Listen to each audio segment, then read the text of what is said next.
तो Daniel cell या विद्युत रासायनिक सेल कह सकते हैं कि विद्युत रासायनिक सेल वह सेल होता है जो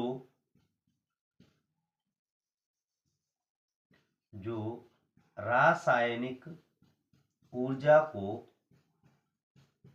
विद्युत ऊर्जा में, क्या बदल देता है भाई, विद्युत ऊर्जा में बदल देता है। विद्युत रासायनिक सेल कहलाता है। विद्युत रासायनिक सेल वह सेल होता है जो रासायनिक ऊर्जा को विद्युत ऊर्जा में बदल देता है, विद्युत रासायनिक सेल कहलाता है। और यह अप्रत्यक्ष रेडॉक्स अभिक्रिया पर आधारित है।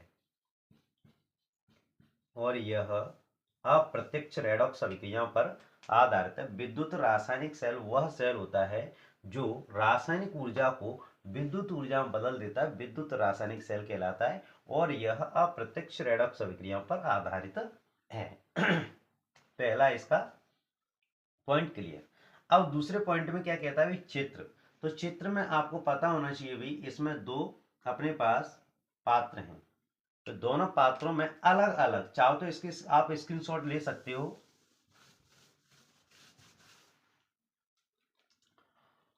अब आते हैं भाई तीसरे पॉइंट पे। तीसरे पॉइंट पे आती है इसकी संरचना। संरचना या कैसे चित्र का वर्णन। देखिए, डेनियल सेल की संरचना में दो अलग अलग पात्र होते हैं। डेनियल सेल की संरचना में दो अलग अलग पात्र होते हैं। पहले पात्र में जिंक की छड़ जिंक सल्फेट के विलयन में डूबी रहती है। पहले पात्र में जिंक की छड़ जिंक सल्फेट के विलयन में डूबी रहती है, जो एनोड के समान व्यवहार करती है और यह ऋण आवेश होती है तथा इस पर ऑक्सीकरण की क्रिया संपन्न होती है। पहले पात्र की लैंग्वेज होगी। अब दूसरे पात्र की बताएंगे। जबकि दूसरे पात्र में कॉपर की छड़ कॉपर सल्फेट के विलयन, मतलब कॉपर की छड़ कॉपर सल्फेट के विलयन में डूबी रहती है, जो कैथोड के समान व्यवहार करती है और यह धन आवेशित होती है तथा इस पर अपचयन की क्रिया संपन्न होती है। इधर ऑक्सीकरण की क्रिया संपन्न होगी तो इधर अपचयन की। एक बार फिर से देखिए, आप चाहो तो साथ साथ लिख भी सकते हो। पहले पात्र में डेनियल सेल की संरचना में दो भिन्न भिन्न अलग अलग पात्र होते हैं। पहले पात्र में जिंक की छड़ जिंक सल्फेट के विलयन में डूबी रहती है, जो एनोड के समान व्यवहार करती है और यह ऋण आवेशित होती है तथा इस पर ऑक्सीकरण की क्रिया संपन्न होती है। जबकि दूसरे पात्र में कॉपर की छड़ कॉपर सल्फेट के विलयन में डूबी रहती है, जो कैथोड के समान व्यवहार करती है और यह धन आवेशित होती है तथा इस पर अपचयन की क्रिया संपन्न होती है।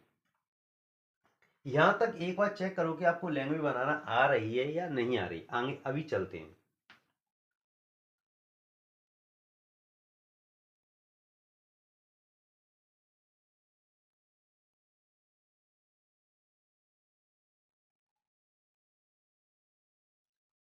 चले भी आगे देखिए, यह दोनों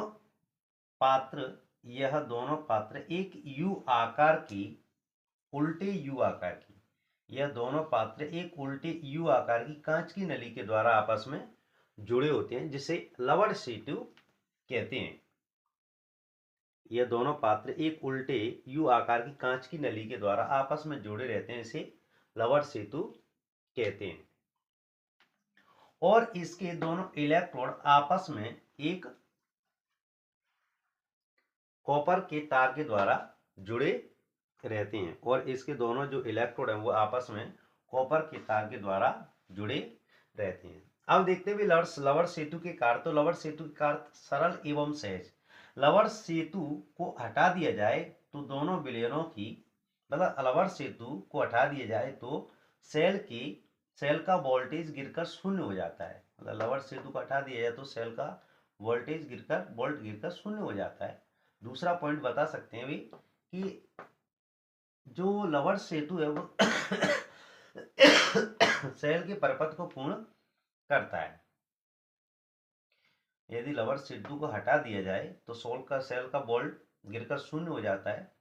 और दूसरा है, यह लवण सेतु दोनों विलयनों की उदासीनता को बनाए रखता है। और तीसरा पॉइंट है, यह सेल लवण सेतु सेल के प्रपथ को पूर्ण करता है। इस प्रकार से इसके 3 पॉइंट क्लियर हो जाते हैं। आगे देखते हैं डेनियल सेल की संरचना। डेनियल सेल की संरचना निम्न 2 चरणों में पूर्ण होती है। पहले एनोड पर हेडिंग डालोगे, एनोड पर होने वाली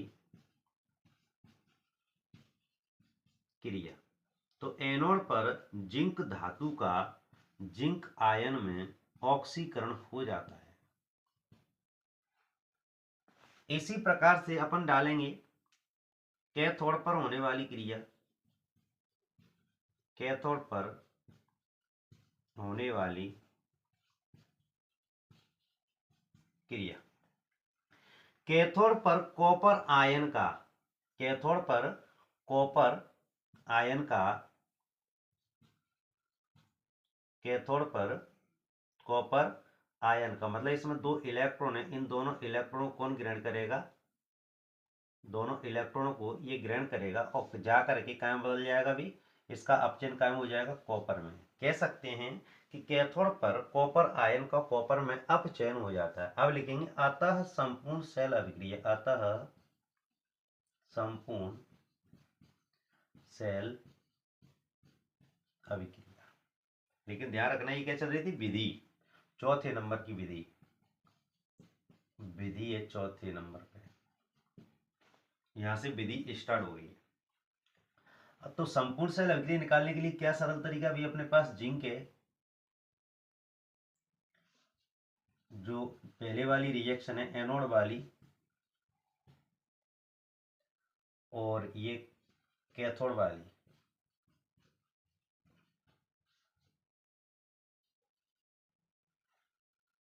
तो देखिए भी एक बार फिर से देखें, जो विधि स्टार्ट हो गई यहां से। विधि में पहला पॉइंट है एनोड पर होने वाली क्रिया। एनोड पर जिंक का जिंक आयन में ऑक्सीकरण हो जाता है और इसे ऑक्सीकरण अर्ध अभिक्रिया कहते हैं। कैथोड पर कॉपर आयन का कॉपर में अपचयन हो जाता है और इसे अपचयन अर्ध अभिक्रिया कहते हैं। अतः संपूर्ण सेल अभिक्रिया, दोनों रिएक्शनों को लिख दिया, लाइन खींचो। इलेक्ट्रॉनों से इलेक्ट्रॉनों काट दिए, बचा क्या है? जिंक प्लस Cu2 पॉजिटिव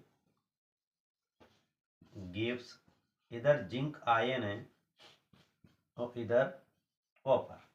ये आपके पास कंप्लीट हो गया। यदि ये समझ में आया हो तो जरूर लाइक और शेयर करें। एक बार चाहो तो रिपीट और कर सकते हैं। विद्युत रासायनिक सेल वह सेल होता है जो रासायनिक ऊर्जा को विद्युत ऊर्जा परिवर्तित करता है, विद्युत रासायनिक सेल कहलाता है।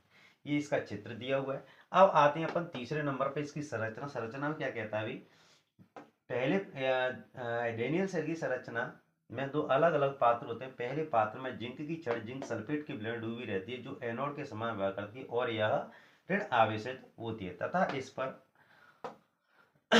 ऑक्सीकरण क्रिया संपन्न होती है। जबकि दूसरे पात्र में कॉपर की छड़ कॉपर सल्फेट की विलयन डूबी रहती है, जो कैथोड के समान व्यवहार करती है और यह धन आवेशित होती है तथा इस पर अपचयनी क्रिया संपन्न होती है। दोनों पात्र एक उल्टे यू आकार की कांच की नली के द्वारा आपस में जुड़े रहते हैं, इसे लवण सेतु कहते हैं और इसके दोनों इलेक्ट्रोड आपस में कॉपर के तार के द्वारा जुड़े रहते हैं। इसके लवण सेतु के कार्य, तो लवण सेतु के कार्य में क्या बोलता है भाई? लवण सेतु दोनों विलयनों की उदासीनता को बनाए रखता है। दूसरे पॉइंट में बोल सकते हैं कि लवण सेतु सेल के प्रपथ को पूर्ण करता है। यदि अगला पॉइंट है तीसरा, यदि लवण सेतु को हटा दिया जाए तो इसका विभव गिर करके 0 वोल्ट हो जाता है। 3 पॉइंट इसके हो गए। अब आगे देखते हैं भाई इसकी विधि चौथे नंबर पे, एनोड पर होने वाली क्रिया। एनोड पर जिंक का जिंक आयन में ऑक्सीकरण हो जाता है, इसलिए इसे ऑक्सीकरण अर्ध अभिक्रिया कहते हैं। कैथोड पर जिंक कॉपर आयन का कॉपर में अपचयन हो जाता है, इसलिए इसे अपचयन अर्ध अभिक्रिया कहते हैं। ये निकाल दिया अपन ने, अतः संपूर्ण सेल अभिक्रिया। सुपर एंड मोस्ट इंपोर्टेंट, और यह एकदम सरल तरीके से समझ में ना आया हो तो जरूर कमेंट्स में बताएं और इस वीडियो को लाइक एंड शेयर जरूर करें। Thank you so much.